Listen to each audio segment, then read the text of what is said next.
Hello and welcome to Cow Talk. I'm your host, Lucas Thurston, here in sunny Toronto, Ontario. I'm joined here by my trusty producer, Aric. And today we've got Matt back from our previous episode, and we're also joined by our good old friend, Isaac Springall. Hello, Isaac. Hello. Hello. Hi, everyone. And Isaac is kind of, I would say, in our group, he's one of our resident movie experts. I would say. I do like watching movies. And back in at the end of high school, Isaac also kind of served as the resident videographer. So camera in my pocket, 24/7. Yeah, and yes,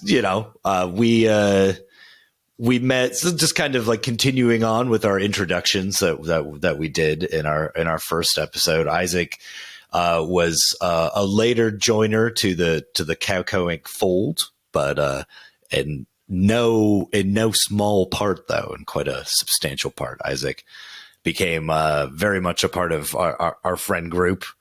And hanging out with us and stuff and getting in on the weird stuff that we were doing. So I'm sure we all remember how we met Isaac. I would like to know what you guys think that is. I don't remember. I feel like Isaac just oozed out of the void. It just materialized one day, and we're like, "Oh, this guy, he's cool. What a wild card. Let's let him in." Well, I know Aric wasn't in our English class that we were in, but I feel like that's how. I just remember grade 9 was when I met Isaac because he was in our gym class with us. I don't know if I was. That is correct for Aric. Yeah, I don't remember if anyone else was there, but I remember him from gym class. Yeah, I wasn't in your guys' gym class. I was in with Travis and Reed, I think. That was the same gym class, I think. Really? Oh man, I don't remember much of gym class. I don't remember Lucas, but I remember Aric. I think I remember Travis being there. Interesting. Yeah. Okay. Yeah. I mean, like I definitely knew of you around in the school, but we heard legends. But we love you. Okay, I've had a couple thoughts about how it all happened.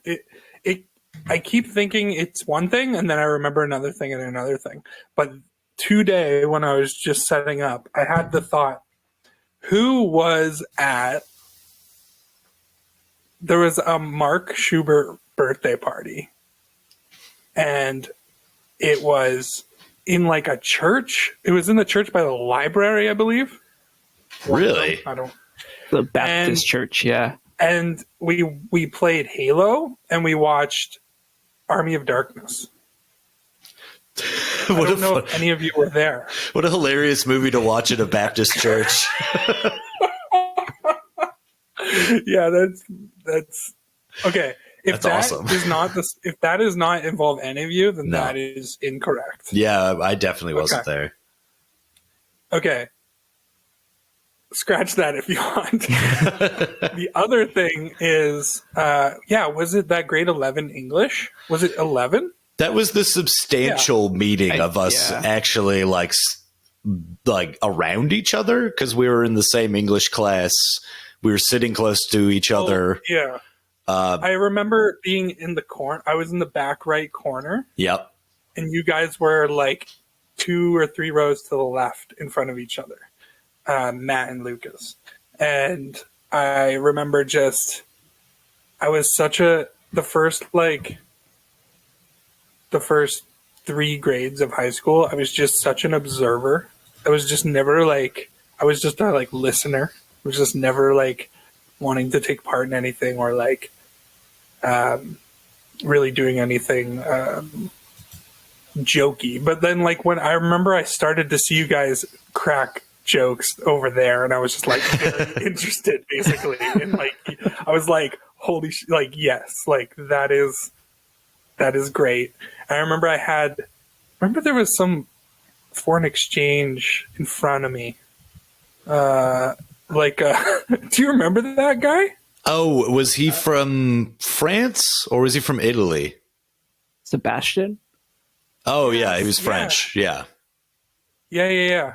So that was like the guy I was cracking jokes with, and like writing on my desk and scribbling and ruining the desk. And then Bad boy.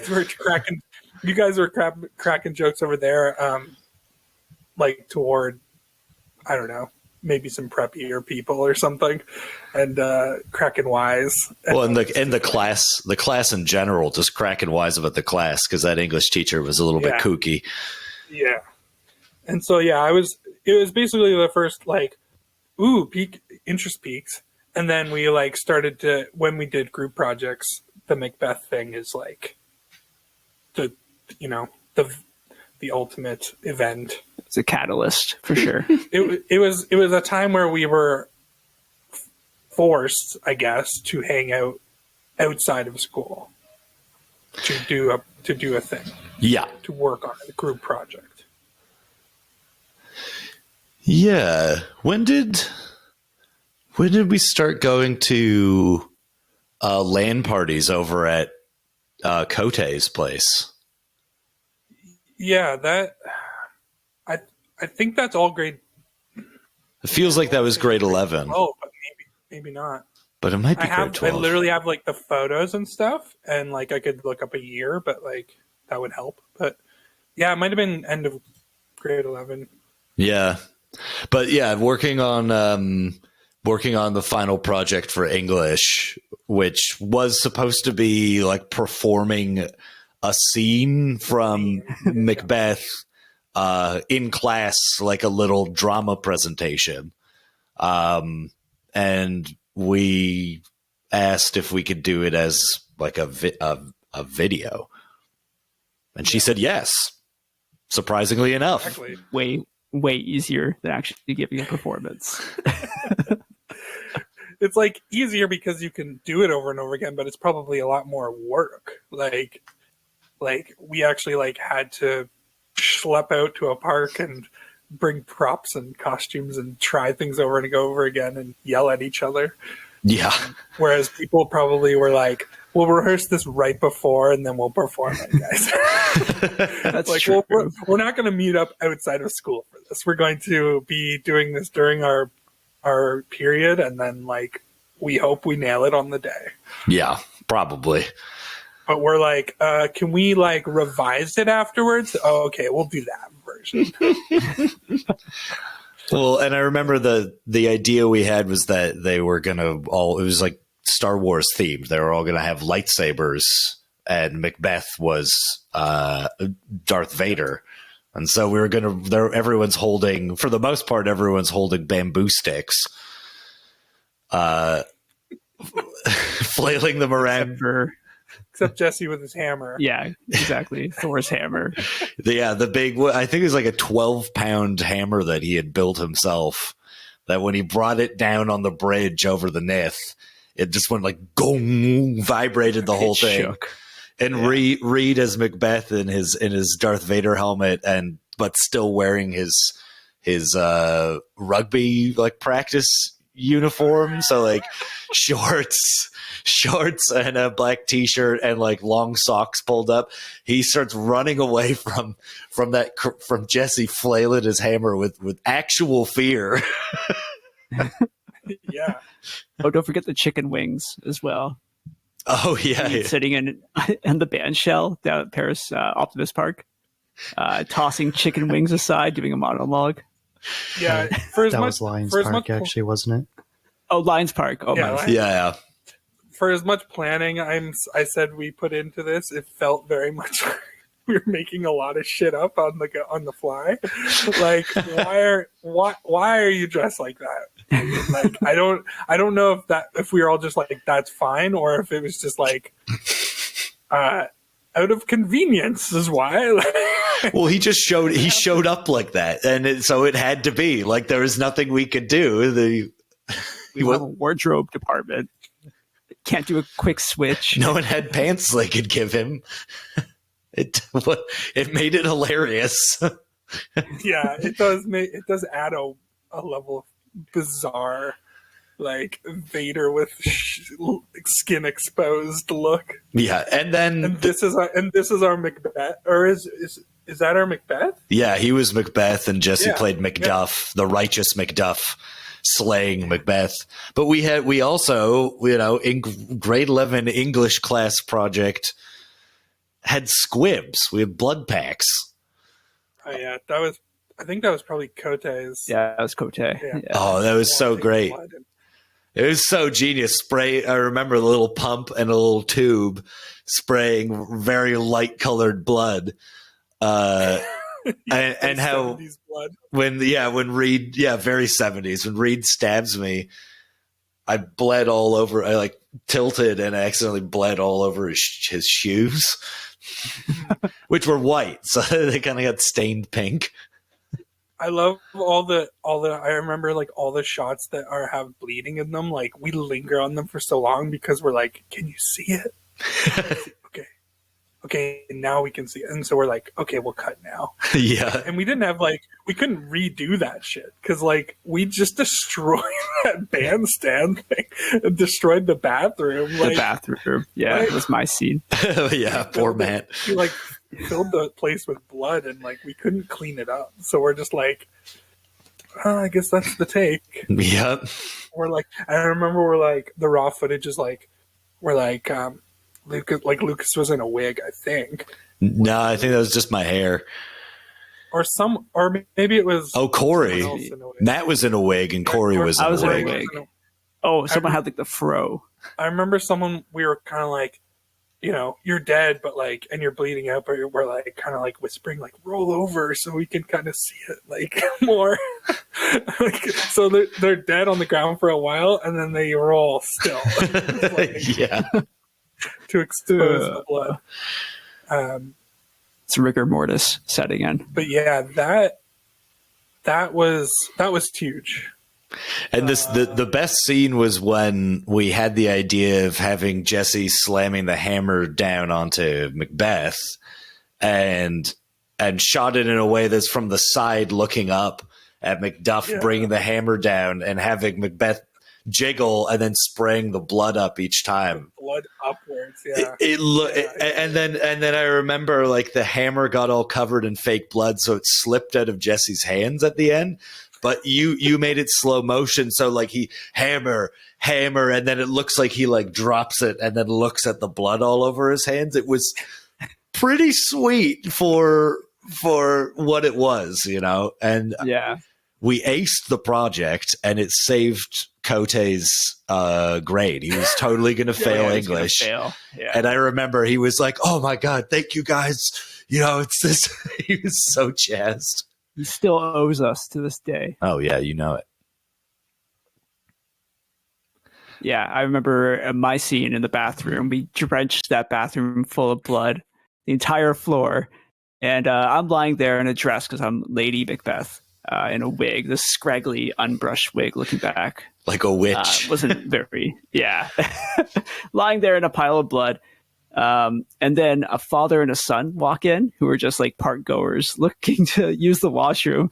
And they take one look at me, this woman dead on the ground. Take one look and just oh, they're doing something here. Let's go. And turn around and walk out. Amazing. Yeah. Yeah, we inconvenienced a lot of people that day. Well, it was for the sake of art, art and friendship. Oh. Oh, you know what? I've been trying to find that LAN Party, whatever, the photos and stuff, but I feel like they're not even my photos because I was trying to look on Facebook. They might be someone else's that were tagged in or something, but not important. But I like the timeline of how all this went down. Yeah, well, and then I don't know if there were any. I honestly don't remember if there were any summer LAN parties in between the end of the end of grade 11 and the beginning of grade 12. But I do know, and I think it was right before the beginning of grade 12. I went to the Ford plant with you, Isaac, and saw the Raccoon Wedding's first show, I think. Yeah, man, I'm so mad at, like, I wish I had the exact dates on this, because one other huge, I'll get back to that, but one other huge thing for me, a really huge thing for me, is the Paris Fair. Oh yeah. Yeah, okay. Good deal. Like, which is Labor Day, which is like right before school starts, grade 12. Because my story is, I've been trying to think about how much I would talk about this, but like for so I used to live in Harley, which is like no man's land. And I would, I don't know. I don't know how much I want to get into it, because like it'll be a lot of me talking, but you guys went through your elementary school. I'll just quickly tell you that like I went to Air. I used to live in Air, and I went from there, Air Public, which you guys do not care for. Boo. As Paris people. I have no problem with Air, personally. AYR, by the way, for everyone who doesn't know. 1 to 3, then we moved into the country in Harley. And from 3 to 6, I went to a school down the road. And then in 7 and 8, I went to a nearby town called Burford for 7 and 8. And then still living in Harley, Burford's high school closed. And that's the school I actually went to 7 and 8 in. They converted it to a kindergarten to 8 elementary school. And so when Burford High School closed, all those people got shipped to Paris. You guys wouldn't have had necessarily a connection when that happened to high school, but that was like a big deal kind of with all the Burford people, because there was kind of a bit of they weren't welcomed. Yeah. Like nicely. I've heard that. Yeah.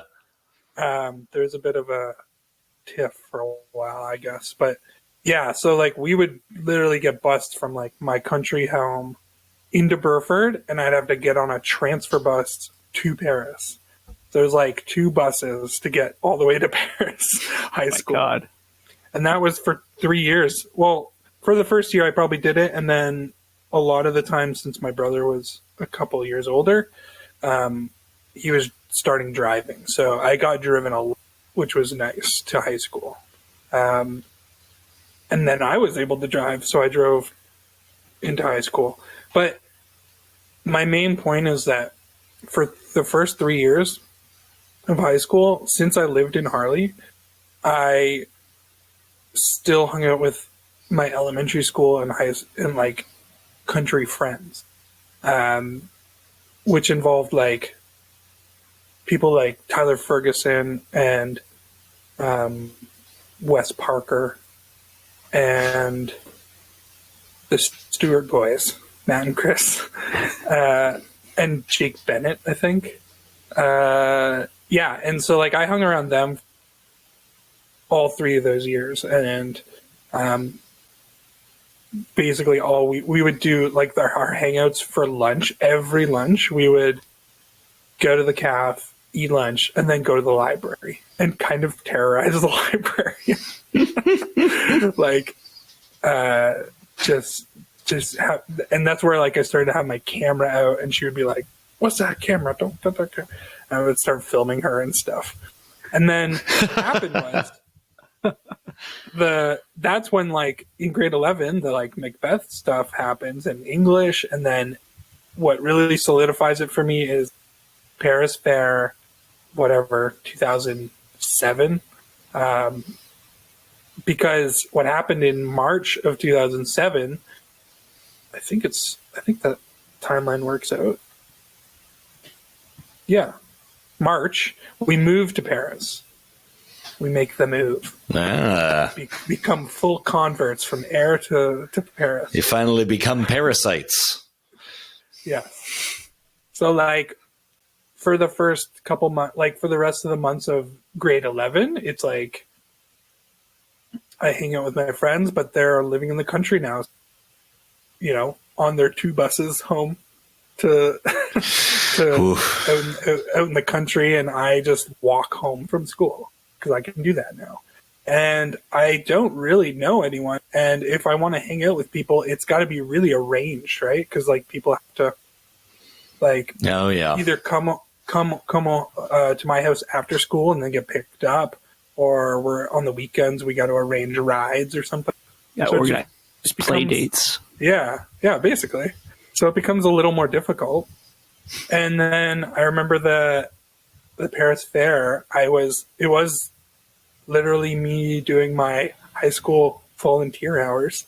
At the Paris Fair, Matt Stewart's dad was like one of the organizers of Paris Fair, basically.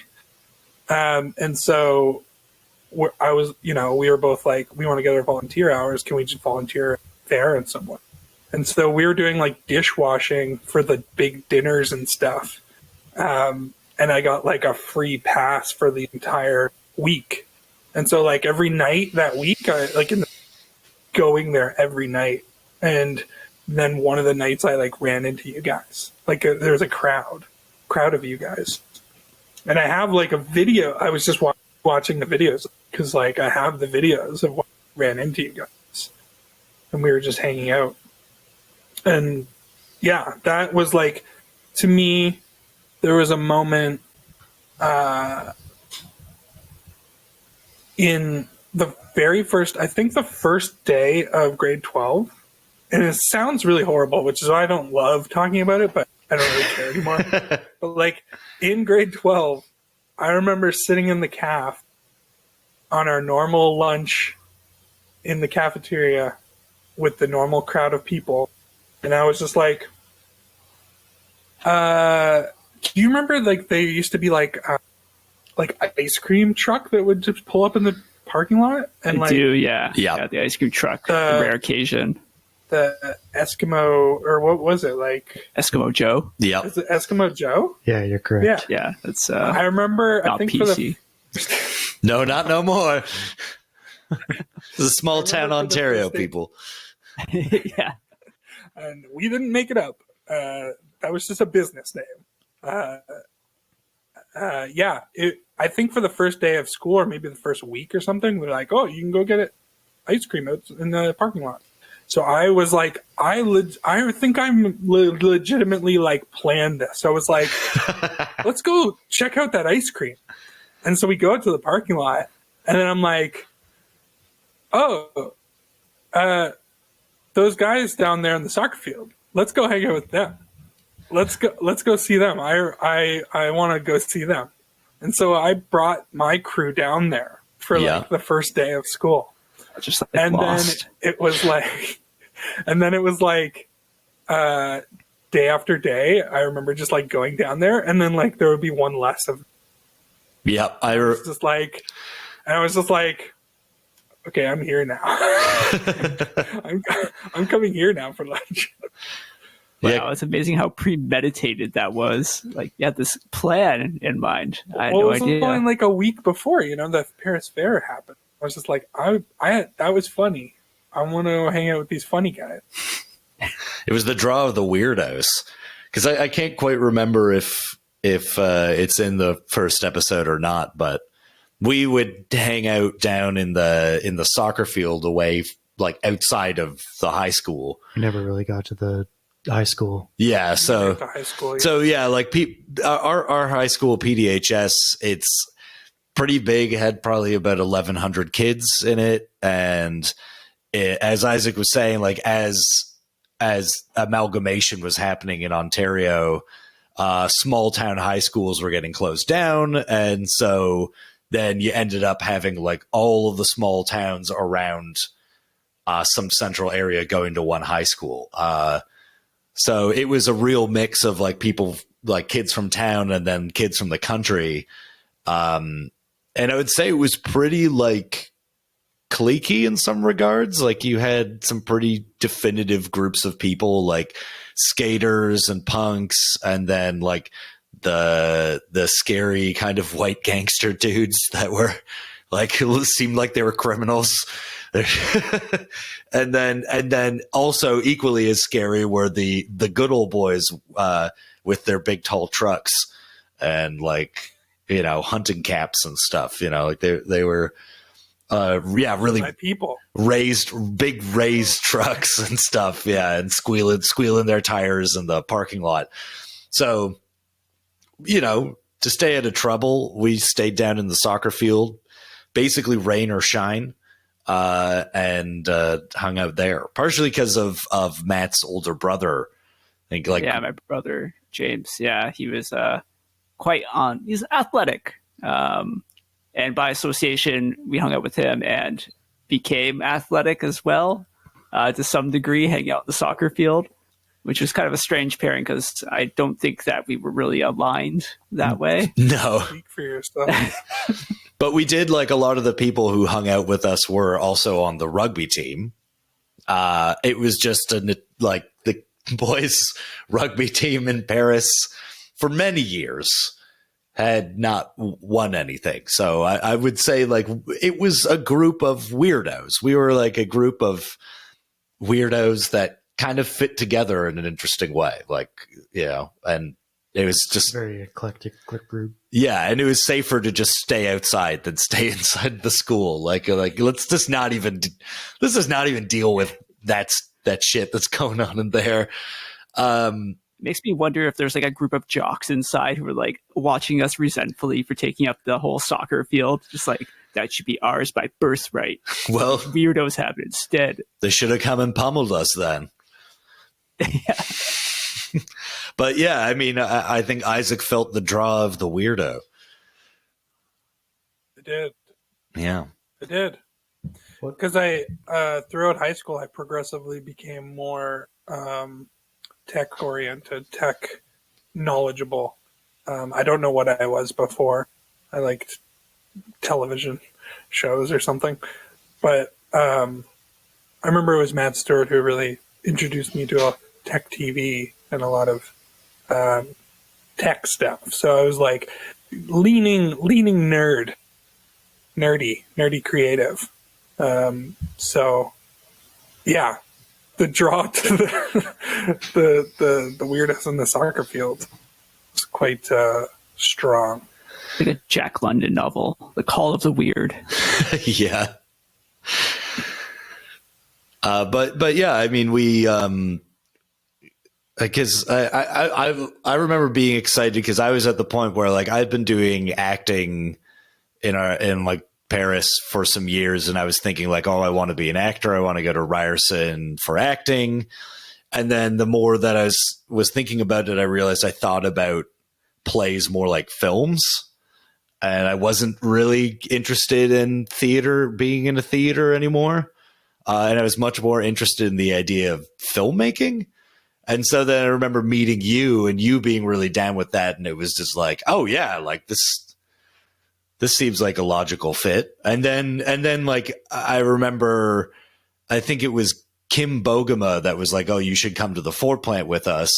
And I always thought the Fort Plant was strictly like a punk venue, and it would be scary and people would be mean there.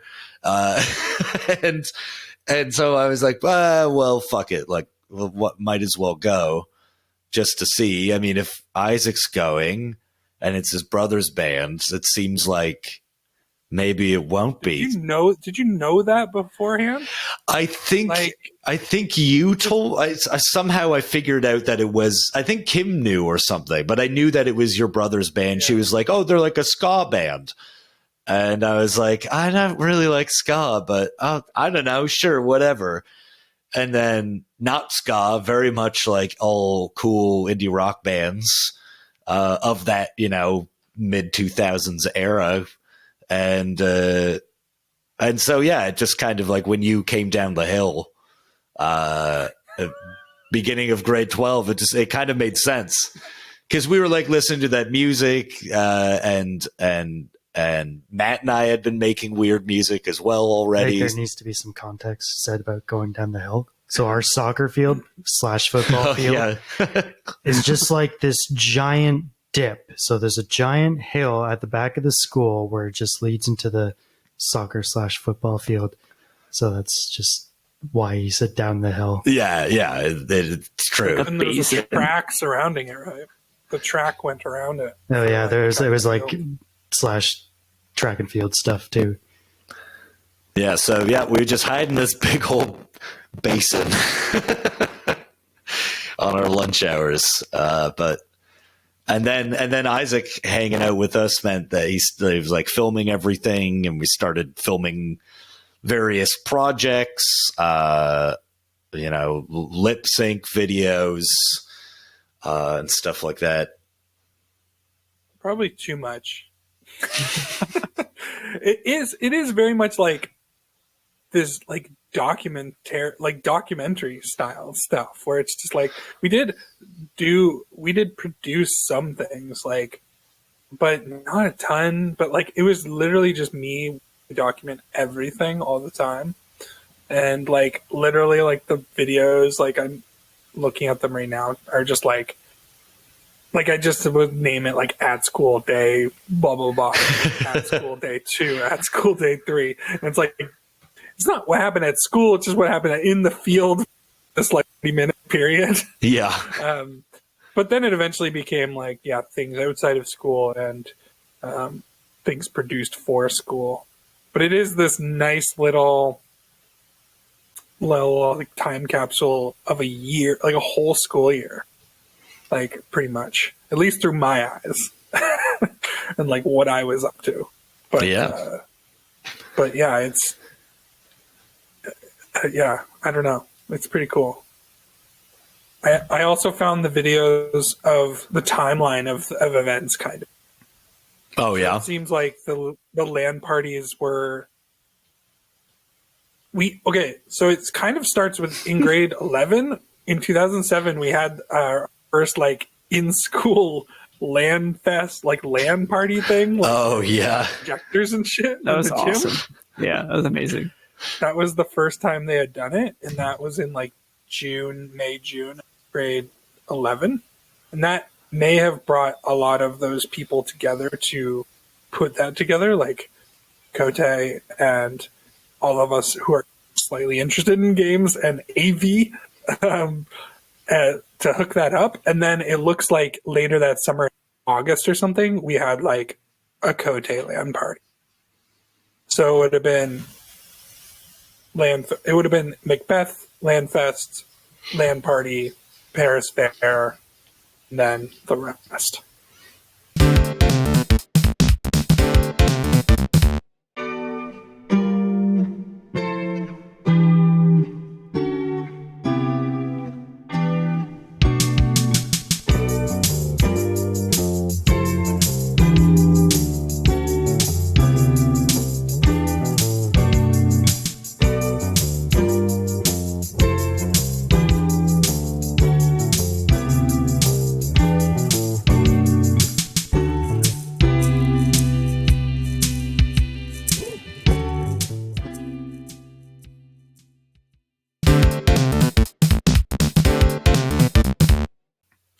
Oh, there is one thing. Okay, yeah, there is one thing. I was searching through hard drives to find some videos and photos and jog the memory, but I remember there's a document I need to find, and I really hope I can someday. Which was, I started writing this history like from my perspective in a text document of some kind. And I really wanted to find it to just like what it says. So I really hope I can find that at some point, and I will read it. I was trying to, because I wanted to like write the timeline down just so and obviously that's happened at this point because I had to just go looking for videos to figure out what the timeline was. But I really want to know what like decade ago me was writing. That would be very interesting. Yeah. And embarrassing, I'm sure. Oh yeah. Well, was it like? I think it's like I think it probably reads like a diary. Yeah, probably. Probably. The Chronicles of Isaac. I also had these like stupid, man, I had such ambitious ideas that I really wanted to work out in high school, which was like when I was filming so much. I remember, I think Brian got a camera as well, right? And he was like B-cam on some events. Like, yeah. like it was like we were both filming all the time.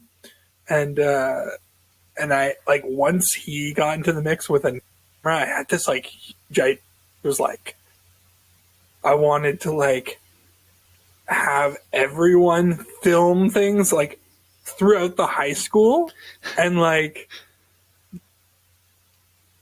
have every event be, be able to switch between cameras, different perspectives. And, like, when I think about it now, it's like everyone has a camera now. Like, I was just thinking ahead of the times, being like, well, nobody has a camera. This is like a big ass. Like, get a camera, film everything. Like, let's get all the footage together, and we'll be able to switch between cameras. Which, like, now it's like you have a phone with a camera. Everyone can just live stream something and flip between all the. Like, it basically became like. I remember when I saw, what is it called? American Vandal? Do you guys know that series, that Netflix show? It's like a faux documentary made by, like, faux high school students who are making, like, a true crime whodunit. Oh, like a crime in their school. Yeah, I did hear about this. Familiar, It's like who drew the dicks on the cars. Yes, yeah. That's like the big crime. So it's like the first season is like who drew the dick, and it's like, and the second season is about like a bunch of students getting like explosive diarrhea or something on, and it's like who poisoned the kids, and it's like. That I remember the second season. Anything is like, yeah, like Snapchat or live or Instagram live kind of live feeds of the event unfolding, and they're studying the footage and stuff. And I'm like, this is what I was thinking. Like, when things would happen, like you would get different perspectives. And I think my other point about that, the reason I bring that up is because I think I wrote a proposal to the school on how to do this, like what I wanted to do, and I really want to find that text too. I think I found it at one point, so I know it's probably preserved, but it's like I never sent it out because, like, I don't know. That was like I was so excited, but I was also like, this is probably going to be taken very poorly. Because nobody knows me, and who cares? I do remember working on a script with you guys where this concept came up, where you wanted to have like a set story that was recorded from multiple angles, like a day in the life, but there'd be different characters doing different things at different times, but you'd see them going through in the background of like another set of characters. Is that like related to that? It's not related, but it probably was eventually my like scripted way of making it happen. Was like it was an extension of Ant Antics, which is a video that you guys shot, like you and Matt and Reed shot just by yourselves, I think, right? Like, I think like that wasn't even involving me. Yeah, I didn't work on that one at all. I don't know who shot that one. Yeah, it was just, I think it was just Matt and Reed. Wow, that's amazing for us then. I definitely thought you guys were like, yeah, Rob was there too. Oh, Rob, right. The fifth Beatle. And Nick. Someone, probably had to control the camera.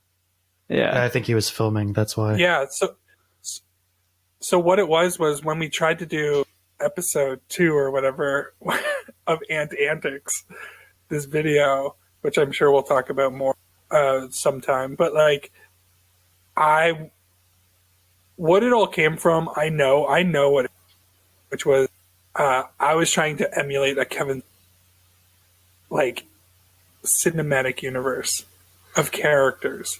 Oh, like yeah, okay, Kevin Smith, episode, yeah. Like when we wrote a second one and it involved more characters, I was like, okay, let's write characters for our other friends, and we'll shoot another one, and then you'll see it happen in the background of that. And then it became this like grid pattern of like timelines, and we were trying to just like, what is this one, and where can we see this person in the background?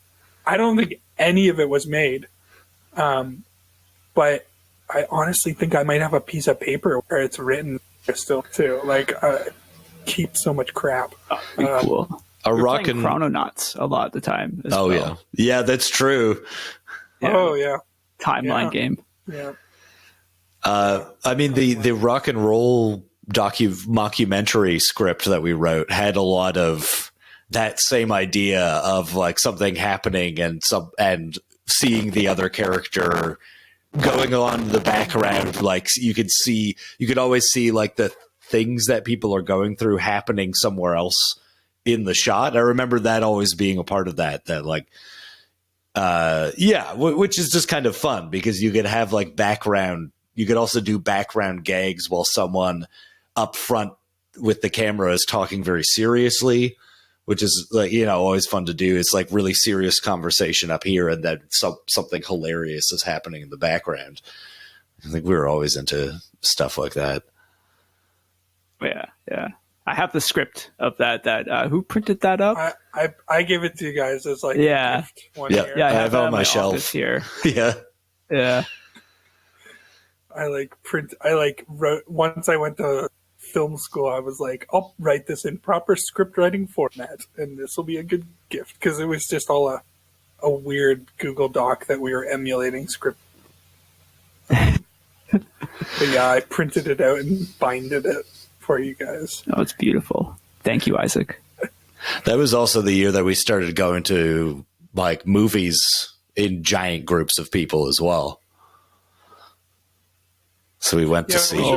We should probably talk about how like the soccer field is like 30 fucking. Yeah, the whole like team. Yeah, the cast. We had people on the back bench that could slot in. Yep. It's kind of like it was kind of like there's kind of like I don't know. Maybe this is not true, but does it not seem like there's probably like factions of like 6 people or something that all like kind of grouped together on the soccer field, and only associated by like maybe where they live and who they able to hang out with closest to, like which is like why we were hanging out after school and stuff. And then there's some people like St. George people, like there's some people that are on the outskirts of Paris, and like I don't know, it may be in my head, but like the reason it was so big is because of these smaller groups that were kind of like all came together in the field. Yeah. I feel like you could visualize it kind of like a molecule. Yeah. Like with all these different atoms. Each atom represents a group, and each electron kind of sharing a valent. I forget all chemistry, but like, yeah, just kind of a molecular structure with individual groups within it that could swap electrons as needed. Yeah, no, that is a very, very apt description of it. Because and of course you get like each kind of group dated back kind of further. You would get these groups with some exceptions, but yeah, absolutely. And I mean, like, it was an interesting dynamic out there. It was a good varied group of people with varied interests and beliefs. It was good though. Like it made for fun times because of the fact of like kind of how different everybody was. Yeah. And what you said was like grade 12, I remember, is like the time where we would just go to a movie every weekend, no matter what was kind of out. And I've described this to my wife, Margot, a couple of times too, which is like, we have a spreadsheet for how we would organize these because there was only the main thing was like drivers. Yep. We had to drive to the nearest theater. And so it's like drivers plus how many seats they have kind of. We would have a spreadsheet for like, if we can get this driver, then we can add 5 more people. Yep. So before we ask anyone else, let's get this driver on board.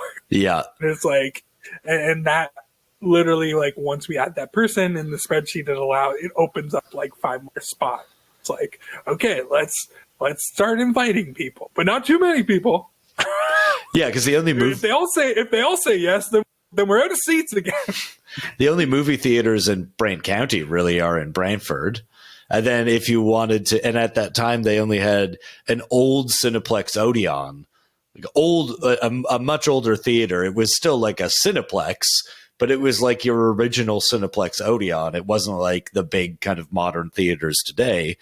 For that, you had to go to Ancaster. Was that when the Sayers was still a plaza? Yeah. Yeah. That was in the mall. Yeah, that whole part of Brantford looks entirely different now.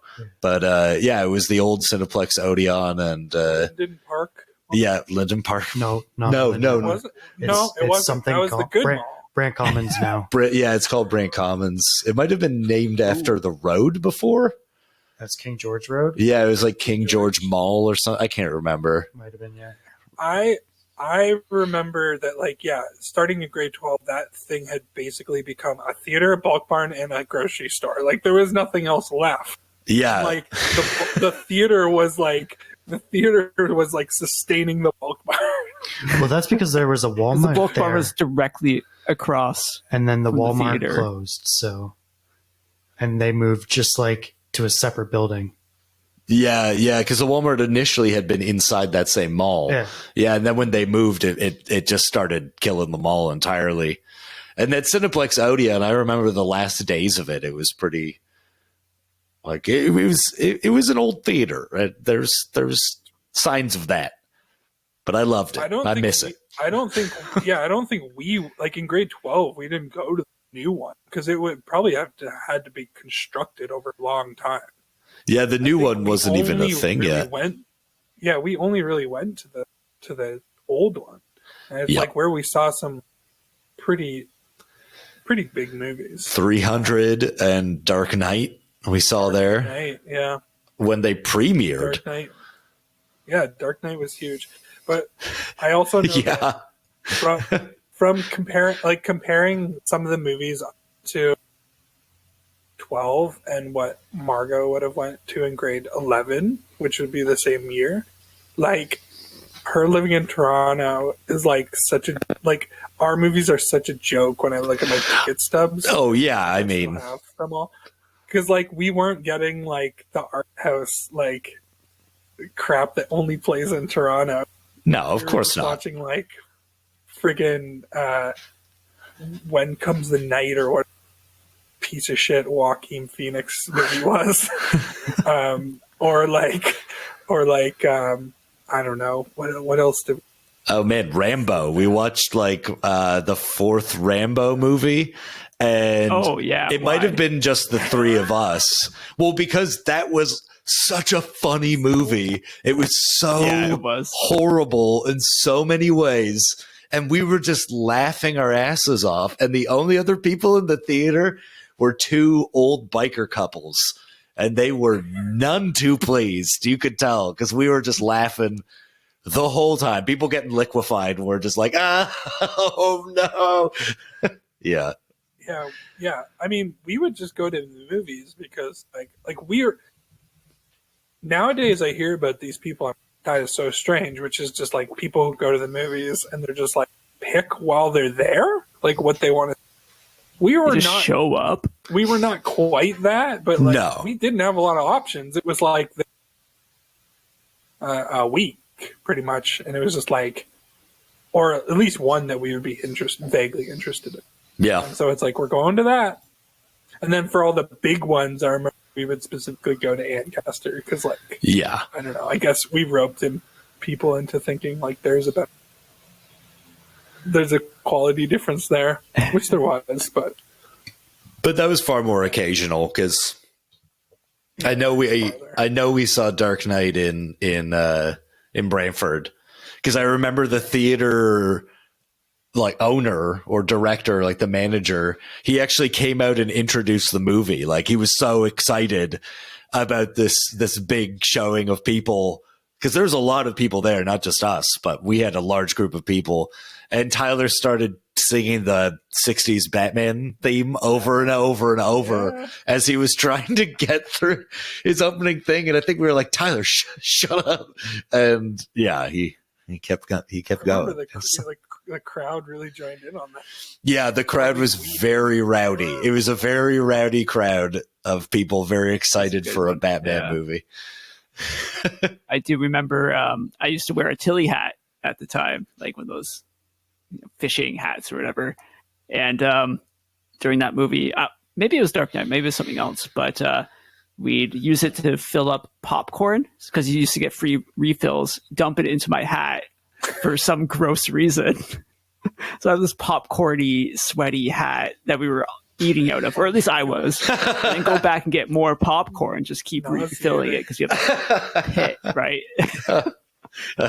That's awesome. I remember, I think specifically during Dark Knight, because it was the biggest, rowdiest group we had ever. Oh, yeah. Had ever brought to a theater. Well, it was mostly because our group, another group from our school, and it was like this gigantic group. But I remember that is the one, I believe that's the one where we went to Zara's and like ice cream sandwiches. I'm not sure if it was that one, but I was trying to remember which movie it was. But we smuggled in an absurd amount of stuff into that movie. Yeah, like stuff that you wouldn't think of smuggling into a movie theater. We started passing around ice cream sandwiches in the theater to other people. Yep. Popsicles. Yeah. Yeah, because it was like 30 in a box. They were like... You got into Nanaimo bars and nachos. Yep. Those were there too. I just remember the ice cream sandwiches, like 30. There's 30 sandwiches in a box, and it's like we didn't have 30 people, so we're like, these are gonna melt. Strangers, do you want these? And they're like, yeah, okay. We trust you kids. Yeah, that was.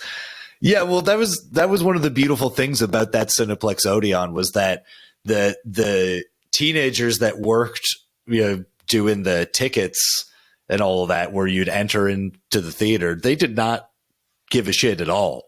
So it was very, very. There's never a problem getting things past those people because they were barely paying attention at all. It was a beautiful place. And the bulk barn is directly across from the theater. In the mall. So, yeah, you just load up on all the candy. It just goes right across the aisle. And they were seeing it happen, right? All the employees. Like, how could you not? They know. They know concession sales are terrible. They're going there, too. What? I remember. I guess that's why they shut down. No, they didn't really shut down. They just opened a bigger theater. Yeah. Oh, yeah, I guess so. They evolved. They moved away from the bulk barn. Yeah. The bulk barn closed, but the FedEx Odeon didn't.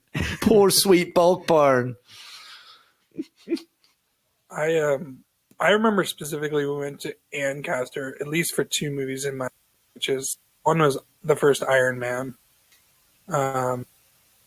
which is pretty seminal in the MCU viewing, at least. And the other one, I remember we saw the use of because I remember driving home like a maniac after Transformers because I was just like, car movie. I'm in a car. I can control a car. And I was just like roaming around. I am Bumblebee. And you guys are in the back probably like, holy shit. Yeah, I mean, it depends. Like, if you were Blast and Clutch, maybe we were really into it.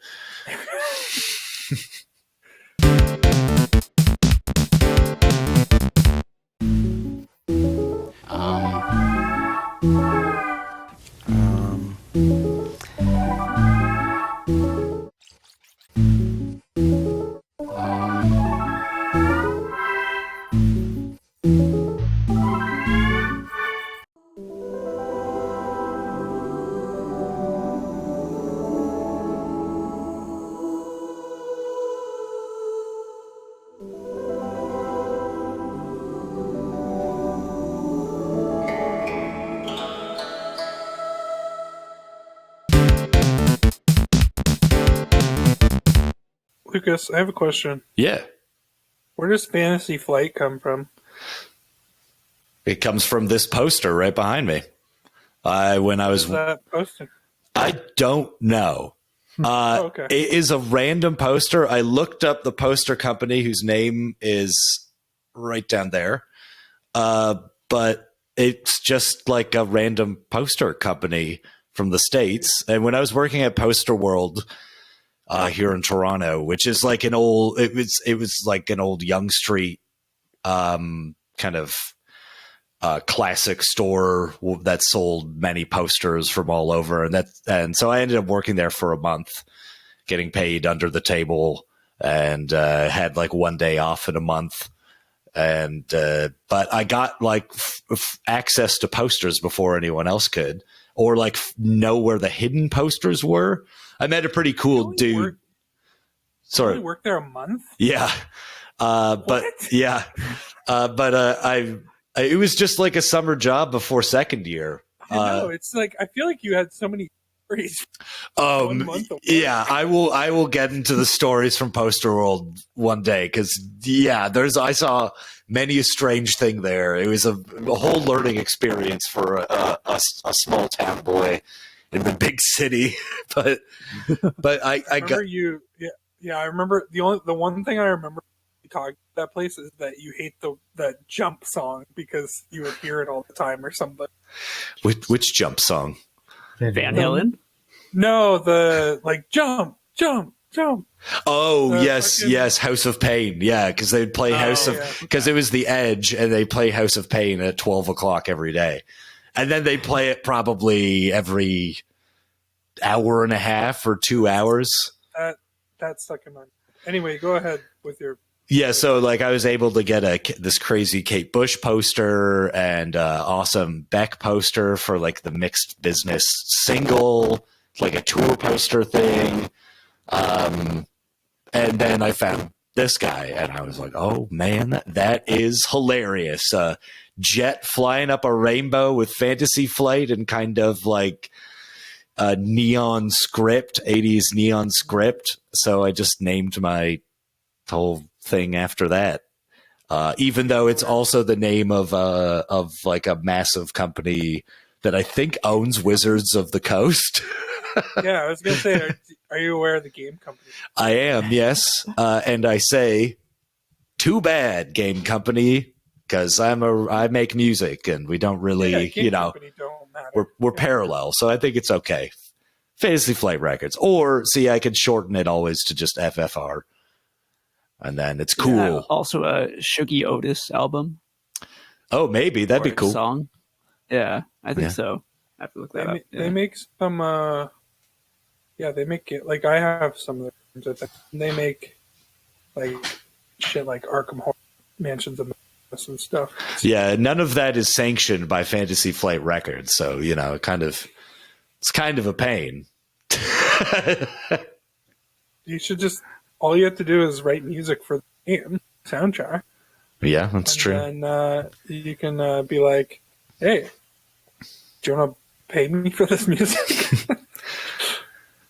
But yes, that is why I have fantasyflightrecords.bandcamp.com for all of your cool music needs.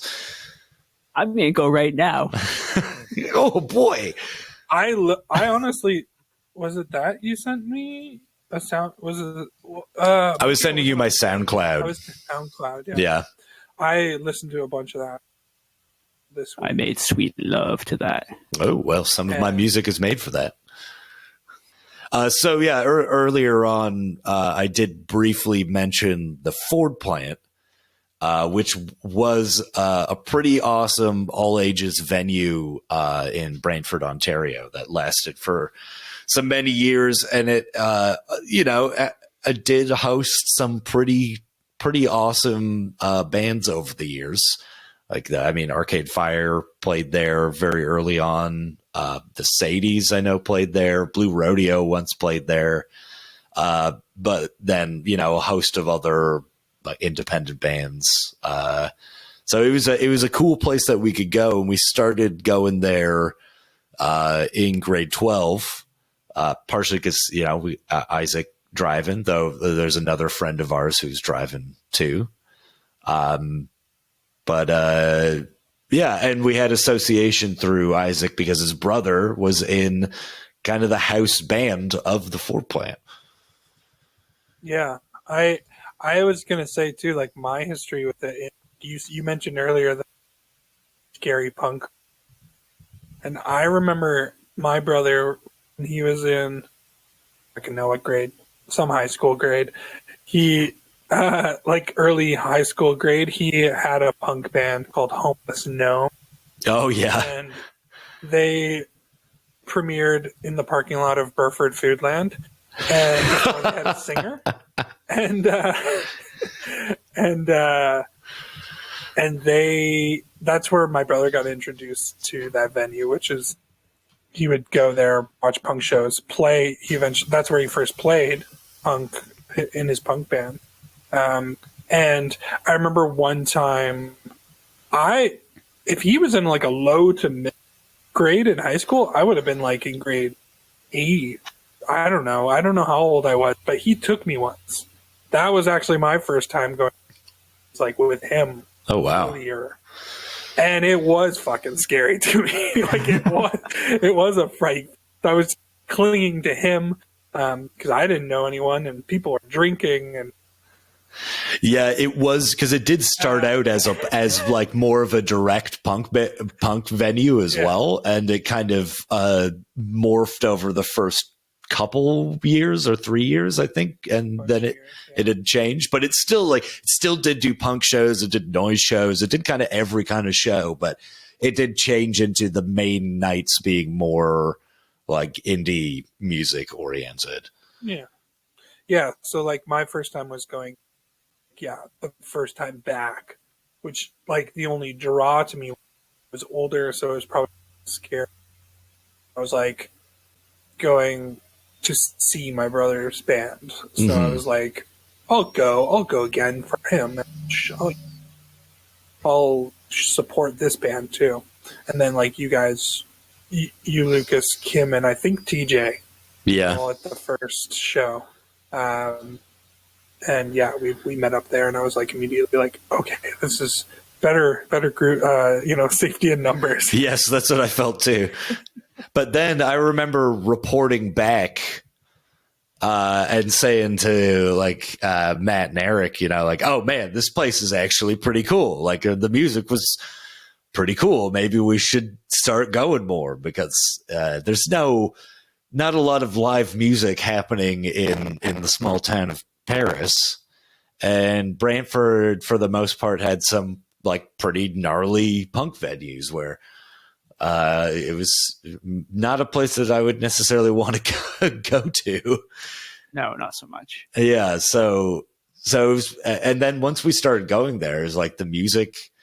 There's some pretty cool bands, and it was an interesting crowd. It was. Maybe we should. You saw your regulars there, like you're like, people we wouldn't actually go and talk to, but we gave names. Yeah. What were you going to say, Matt?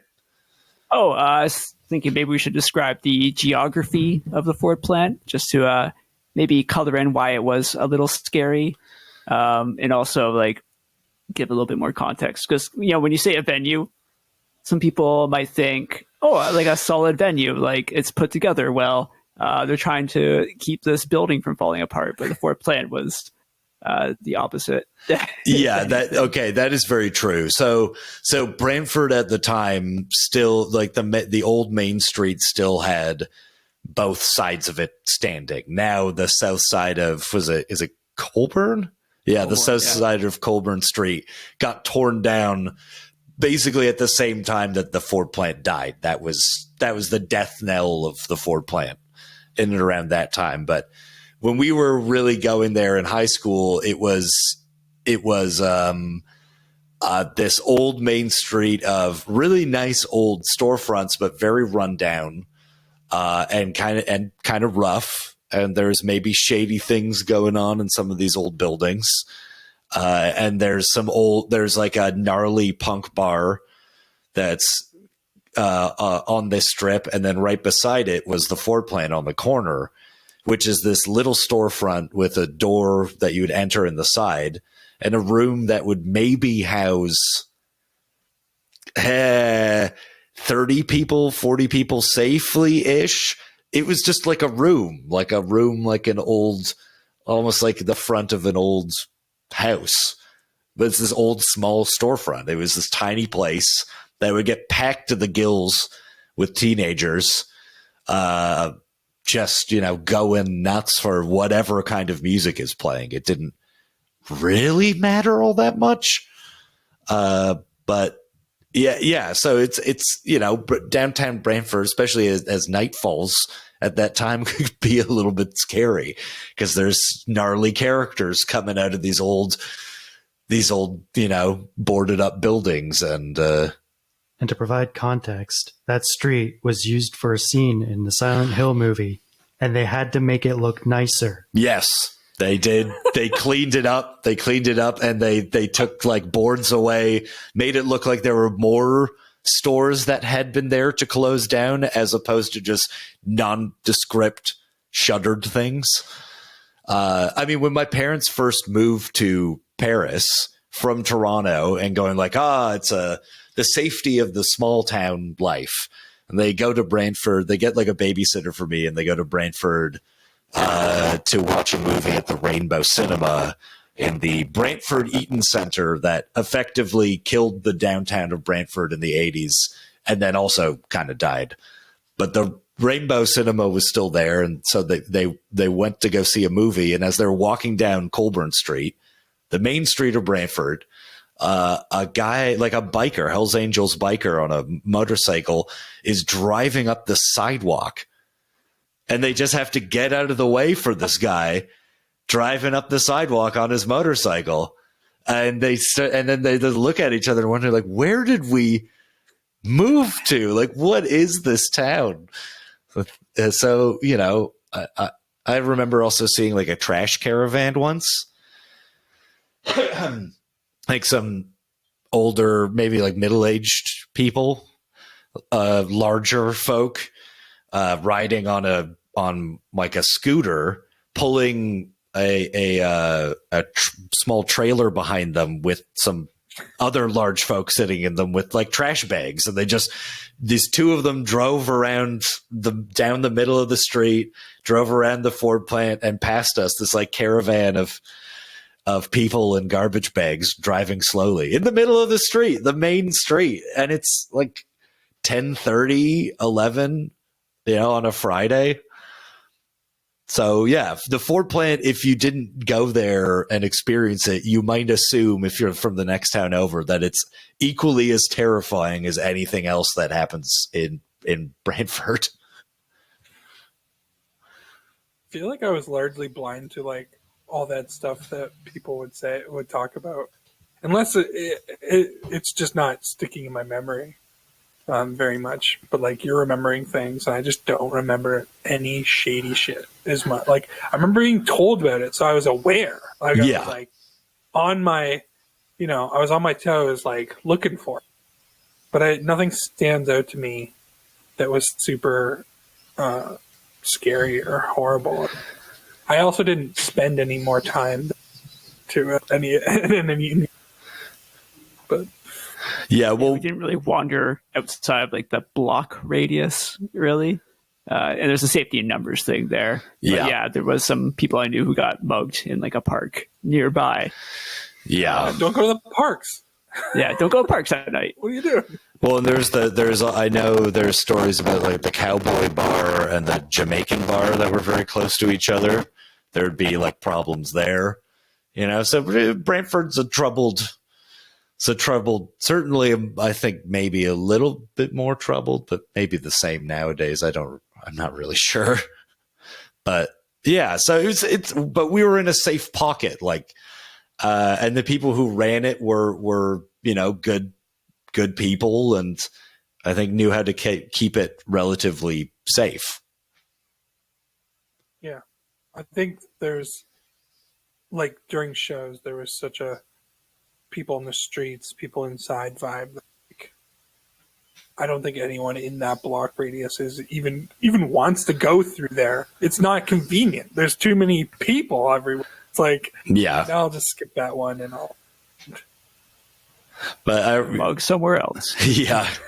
But yeah, it was funny. Like Isaac, you were saying, like seeing the different groups of regular people, and how I just remember that as being one of those first times I've ever seen like different groups of people's fashion. And how, like, you know, there's like people that are wearing like a Mickey Mouse shirt and a little tiny like kid's backpack and a shitty cap, or, you know, like people wearing flannel, or it was just one of those things of being like, oh, like or like there's scene kids. I remember there's scene kids happening at that same. So there's some people that had like crazy swoopy hair and really tight jeans and stuff. And it was like, whoa, these people are more like city people feeling or looking than like country people that I'm used to. It was weird. It was a weird pocket of people. That is so true. I like never gave that thought, but that is probably like, it is probably like influencing how we change our look through grade 12 and stuff. Oh yeah. Yeah, because we wanted to emulate that in some way, because it's like, oh, that's cool, that's hip, that doesn't happen at PDHS, you know? Yeah. So, bring that back.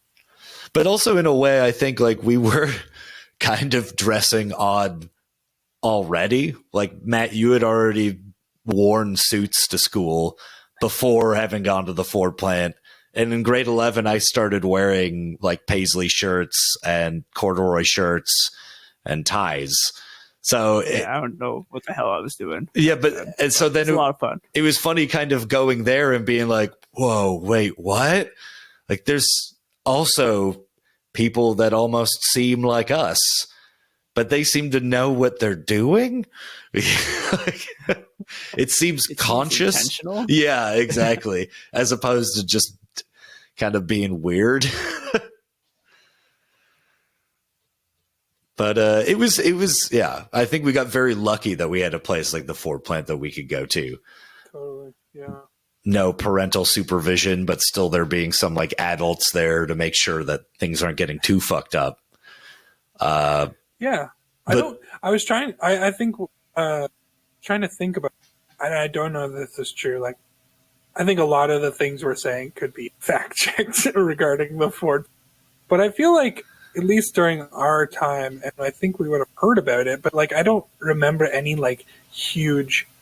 Do you remember any huge like emergencies happening surrounding it? I don't know if like any like people may have left and something happened, but I feel like that would have been tracked back there, and like I just don't remember anything like hugely bad happening.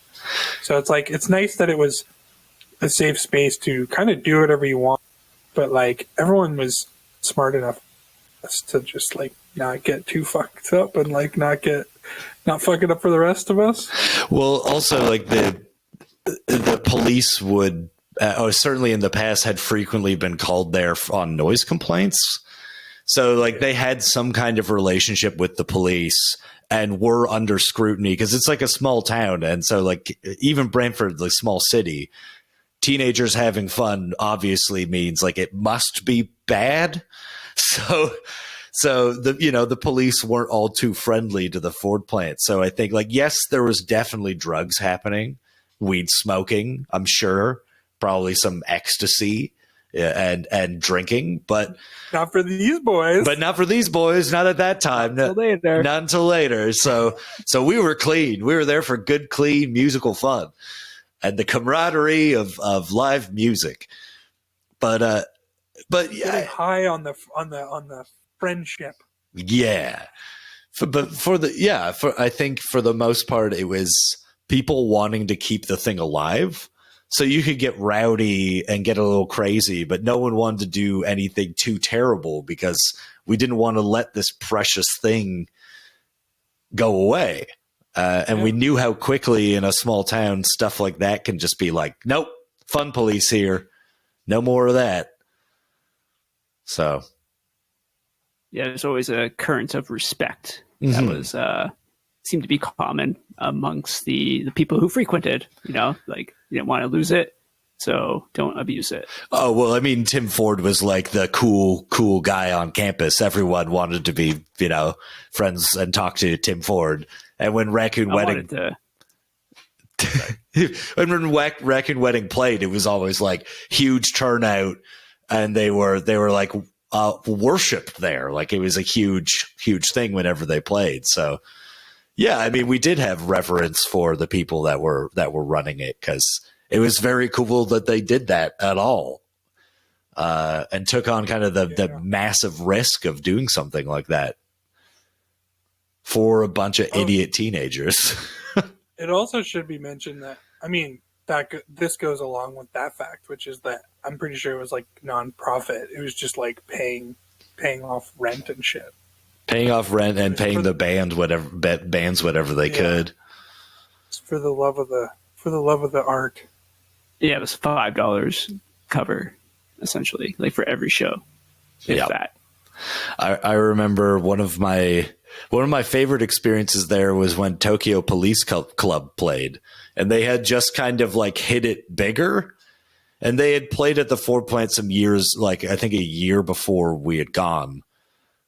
So they came back as like a more successful band, and I don't think they were ready for what was going to happen, because the crowd was just insane, seething at because the stage at the Ford Plant, again, it's a room. It's just a room, like just a normal room, small room with maybe a 6-inch stage thing, like a 6-inch stage that the band, a riser that they would stand on, made out of wood, and they were playing, and the teenagers are like, ah, and then a guy climbed, because the door, since it's built on the corner, the door was built like angled diagonally at like the corner of the building.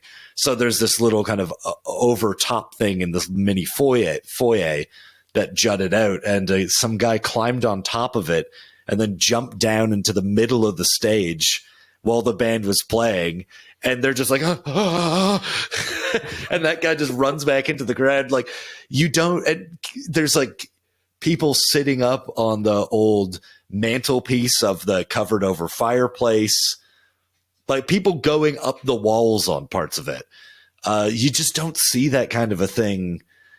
I think outside of like a small town where people will show their enthusiasm for music because it's the only thing, like it's so exciting. Whereas in the city, it's like everyone's like, I'm too cool to be enthusiastic about enjoying something. Yeah. But so seeing those shows, like when I was young, I think was a beautiful thing to kind of be like, no, get rowdy. Maybe don't jump down into the middle of the stage, but that was pretty awesome. It's the like earnest love instead of like, I don't know, being too cool to show, what you actually are enjoying. Yeah. Or like the irony or the embarrassment of showing like the enthusiasm that we were, or that people. It might have been at the Murdered City Music Festival when that show happened, which is the festival that they did for some years at the Ford Plant. Because I remember Born Ruffians playing after they also had played there many times, and it was another really rowdy show, and the crowd was, getting kind of pouring over onto the stage. And I remember them stopping playing a couple times and be like, guys, could you, please stop pushing up onto the stage. And the crowd's like, there's no, guys, that's not happening. You might as well just play on and hope no one falls into your drum kit that's like at the front edge of the stage. That Born Ruffians show was the sweatiest show I've ever been to. Oh man, it's so hot. And the condensation on the windows, like it was moist. Yeah. There. It was like a tropical sauna. Yeah. But oh man, B.A. Johnston playing there, where he would Hamilton's own B.A. Johnston. and tearing his shirt off and pouring beer all over himself and running out into the crowd and spraying the audience with beer as well. Yeah, and then going outside and climbing on top of his car and singing the last song, you know? Yeah. Pretty memorable experiences right there. I remember one performer, Gravity Wave, dressed up like Elvis. I don't remember that. But I guess he had this thing where he would walk through the audience, and I didn't get out of the way. Like the rest of the audience got the message and split. I was just standing there like grinning, like, great show, man. Like, just like enjoy the music. He walks up, shoves me in the chest, right out of the way, like off my feet. Oh no. Yeah. I bought his album after. Oh. I was like, I have to now. But also the ceiling fan. Oh yeah. That was like, oh yeah, barely hinged, barely bolted in. When it got going, is because it get hot in there, you turn on the ceiling fan. This thing would like you'd wonder if it would ever unhinge from the ceiling and chop our heads off. But it never did. Ones that came down like 2 feet on a post, and then there was the fan at the end. It felt like, like so as it was spinning itself like in place, and it was just like, what is that? Is that doing anything? You'd have one eye on the show, one eye on the fan. Yeah, I remember all the paint peeling off the ceiling because of the moisture. Yep, condensation. I got to bring up the one show, because there's many great shows, but the one show that was equally great but then also terrible was the Doers. Was the Torcus, the Doers, and Zots and Crandalls. Because you can actually look up like the dates on the Four Plants website. It still is kicking around on there. But the Doers, like all the way from, I think, Victoria, BC. And these guys are kind of like stalwarts of indie rock over there and been in the scene for a while. And it's in October, and for some reason there's a massive snowstorm. There's barely any people there. We're like the very few people that are actually at the show. And Torcus plays, and I remember it being a decent Torcus show. Lots of windmill guitar. And then Doers play, and they're great and fun, weirdo, acoustic kind of punk rock stuff, and goofy and lots of fun. We were dancing around because there's virtually no one there, like swinging around in a circle, arms locked. And then Zots and Crandalls got up on the stage, and it's like two guys, maybe about our age, maybe a bit younger, and they've both got matching Squier Stratocaster guitars and little practice amps. Like they clearly got the same starter kit, guitar starter kit, which is fine starting with that, but it is humorous seeing two people on stage with the same thing, and that's it. No bass, no drums. And they have the mic set up, and they start off by trying to get audience participation. And it's something like, I think that's the name of the band, is some weird audience participation game. Like they're trying to get people to chant Zots and Crandalls and do something. And there's not enough people, and we weren't doing it.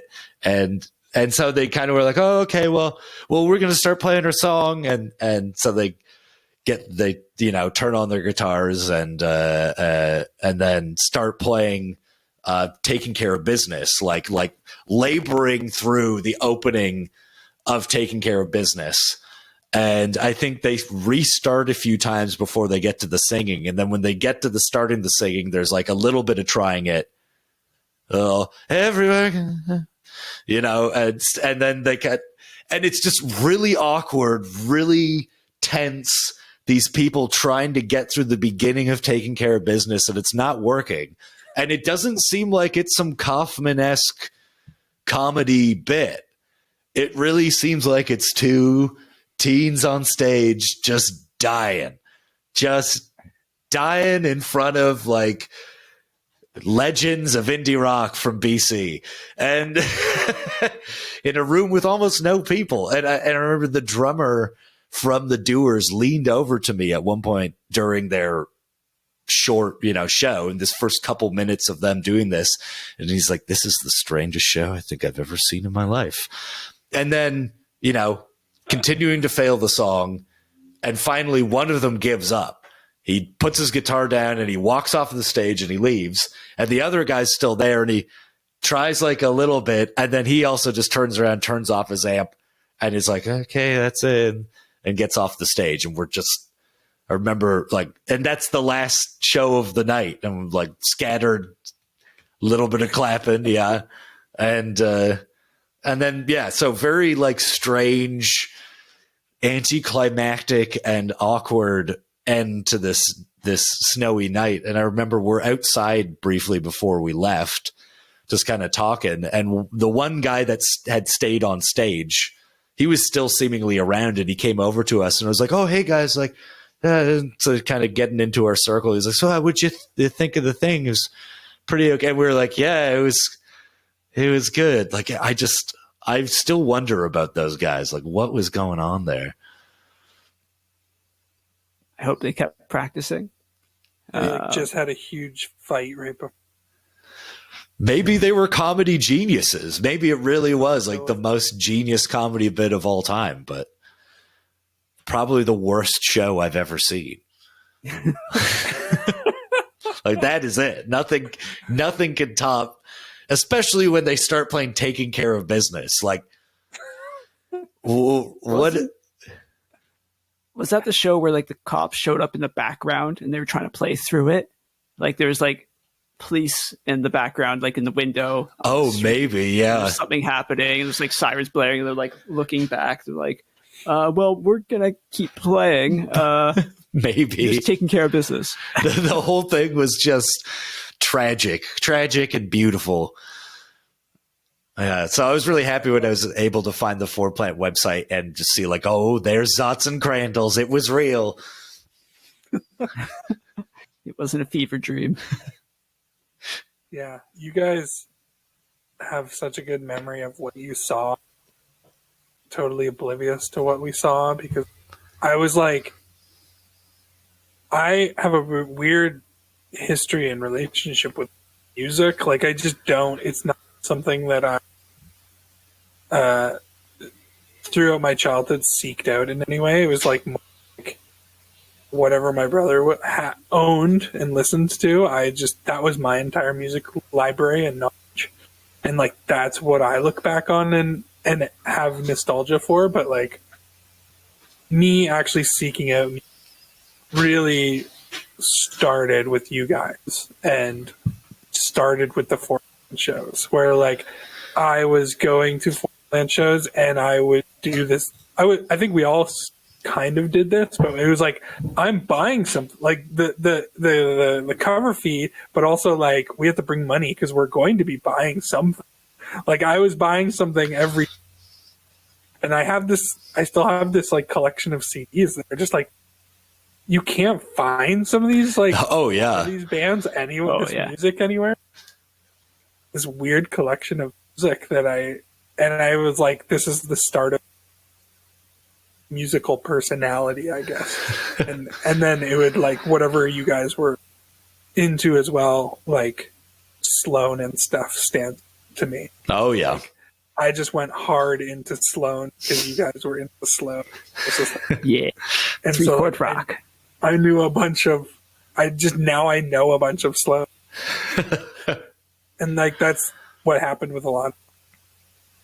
So it's just like I was trying to find, I just searched for a band yesterday. I was trying Vincat, which I have like a CD of. And it's just like, yeah, I couldn't find, I didn't look, I looked on like Service and it's nowhere. They're like, do you mean this? No. Now I'm going to have to rip a CD. I don't even know how to do that anymore. Well, and a lot of them have CD drives. Yeah, a lot of them disappeared forever once like MySpace kind of stopped being a real thing. Like, it's really hard to find some of that stuff nowadays. Like I remember, to that point, I think like Homeless Notes you can find. They have uploaded it. Like Bandcamp or something. Oh, that's awesome. Because like I have a CD of his, and he has like a couple of CDs. That's the only thing they record. They only recorded like an EP of 4 songs. You can find. That's unless someone uploaded it to their personal thing, it's just like it's lost to these people. CD. Actually, just had on my shelf behind me a couple of EPs from the Fort Plant. Oh, so this is wedding. Yeah. I got Double that Beach Surf Club. Yeah, it's a little. Oh man, cute. Split EP. Yeah, remember the Super Fantastics playing there? Yep, a couple times. 3D. 3D one. Yeah. Still have the 3D glasses on the inside. I think I have the CD of that. Oh, really? Yeah, I think I do too. Yeah. And I forget who this was, but it's obviously very handmade. Oh, the Kettle Black. Oh wow, very cool. CD and a little vinyl as well. Oh, wow. Yeah, which is like this is like made out of like Bristol board, folded up. Oh wow. Is that like markers on the front? Yeah. It's like pen and marker. Wow. Yeah. That It's like very custom made. The CD is made to look like a vinyl cool. As well, which is kind of neat.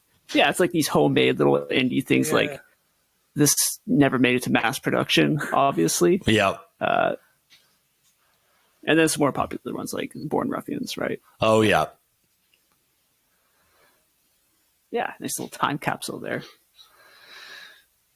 Man, yeah, I've got a vinyl on my wall that was from Fossils, like the Hamilton Noise Band.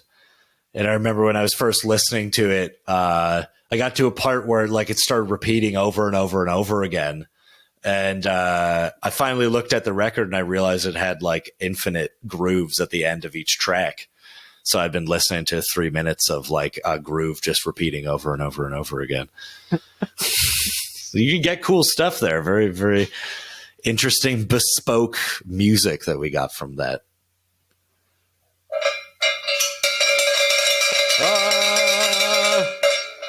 The cowbell has been rung. Aric rung it. Which then means that no, it doesn't matter. It's again, the noise suppressor is on, so the cowbell will not go through to the Discord. Do not worry, Discord people. You don't have to hear the cowbell. You don't get to hear the cowbell. Hit it as loud as he can. Just smash it. Now that the cowbell has been rung, we can get to, just finishing up here. Matt, as we know, your partner Jordy is rocking the Deekaloo over there. It's true. The rumors are true. The rumors are Deekaloo, true. go to deekaloo.com. Check out the Instagram for some cool reels. And make sure you pick up some jewelry, some nice handcrafted ceramic jewelry. Beautiful. I don't wear it, but I wish I would. So maybe I should. And there you go. Endorsement. Yeah, it's time, Matt. We've got Eric's over on Twitch. Yeah, I stream sometimes, so at AG Field.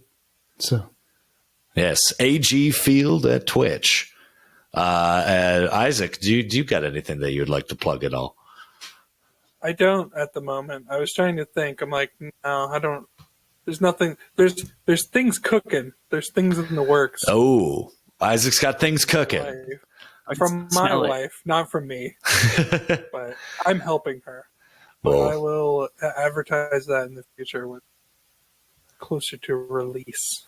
Oh, very exciting. And as I said earlier, that might be in the cut. I'm a fantasyflightrecords.bandcamp.com. Go check it out for some cool music. That's our episode for today. You'll probably see us come back and talk a little bit more about some of the stuff because we've got a whole whack of reminiscing to do on some of the stuff. But we'll see you again later. So thanks for joining us. Everyone say goodbye to our audience. Goodbye. Bye, audience. See ya. All right. Bye. I love you.